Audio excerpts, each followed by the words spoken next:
সিলেট নগরীর সৌন্দর্য বর্ধনে কোটি টাকা ব্যয়ে নির্মিত হয় ৬টি ফোয়ারা। ফোয়ারাগুলো এখন ময়লার ভাগাড়ে পরিণত হয়েছে। চুরি হয়ে গেছে মোটর ও যন্ত্রপাতি। সৌন্দর্যের প্রতীক ফোয়ারাগুলো পড়ে আছে অযত্নে, অবহেলায়। দেখে বোঝার উপায় নেই এগুলো ফোয়ারা না ঝোপঝাড়। ২০০৬ সালে নগরীর হুমায়ুন রশিদ চত্বর, কুমারপাড়া পয়েন্ট, শাহী ঈদগাহ পয়েন্ট, শাহী ঈদগাহ পুকুরের মাঝখান, Nayarpul point, Bandarbazar hawkers point ও কিনব্রিজের নিচে দৃষ্টিনন্দন ফোয়ারা স্থাপন করা হয়। প্রতিটি ফোয়ারার চারপাশে বেষ্টনী ও লাইটিংয়ের ব্যবস্থাও ছিল, তবে তার ছিটেফোঁটাও এখন দেখা যাচ্ছে না বাস্তবে।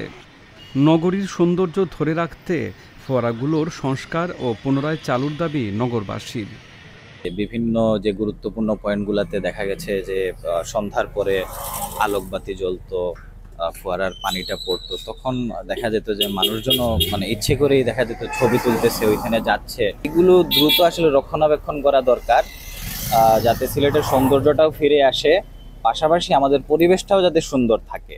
এই যে ফোয়ারাগুলো আছে সিলেটের মধ্যে ৫-৭টা আছে, বিভিন্ন জায়গায় সিলেট বাংলাদেশের বিভিন্ন জায়গা থেকে সিলেট পর্যটক নগরী হিসাবে ঘুরতে আসে মানুষ। এগুলোর সৌন্দর্যের একটা অংশ। আমরা চাইলাম এগুলো আবার পুরনো সংস্কার কাজ হোক, এগুলো যাতে আবার সৌন্দর্য ফুটিয়ে তোলা যায়, এই কাজগুলো ধারাবাহিক সময়ের পরিক্রমায় হকার্স পয়েন্টের ফোয়ারা তুলে সেখানে টাইম টাওয়ার নির্মাণ করেছে সিটি কর্পোরেশন।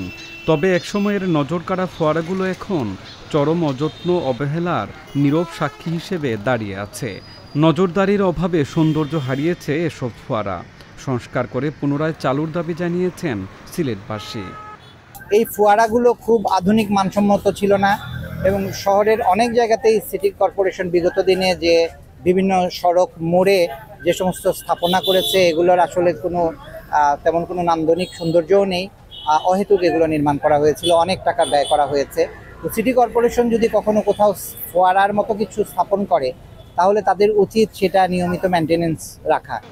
জানতে চাইলে নগরবাসীর মতোই অভিযোগের সুরে ফোয়ারাগুলো যথাযথভাবে সংরক্ষণের দাবি জানিয়েছেন সিলেট সিটি কর্পোরেশনের নির্বাহী প্রকৌশলী। ফোয়ারা ফাউন্টেন করার জন্য ওই যে যারা এটা কাজ করে স্পেশাল ধরনের ওয়ার্ক, তো তাদেরকে এনে আমরা বলতে পারবো আর কি যে এটা এগুলির কী পরিমাণ আছে আর কী পরিমাণ ক্ষতি হয়েছে। তো আমরা সরজমিনে এখন দেখি নাই, কারণ অনেকগুলি দেখেন অনেকটা মোটর নাও থাকতে পারে, আবার অনেক স্প্রিঙ্কেল আছে, স্প্রিঙ্কেল হয়তো নাই।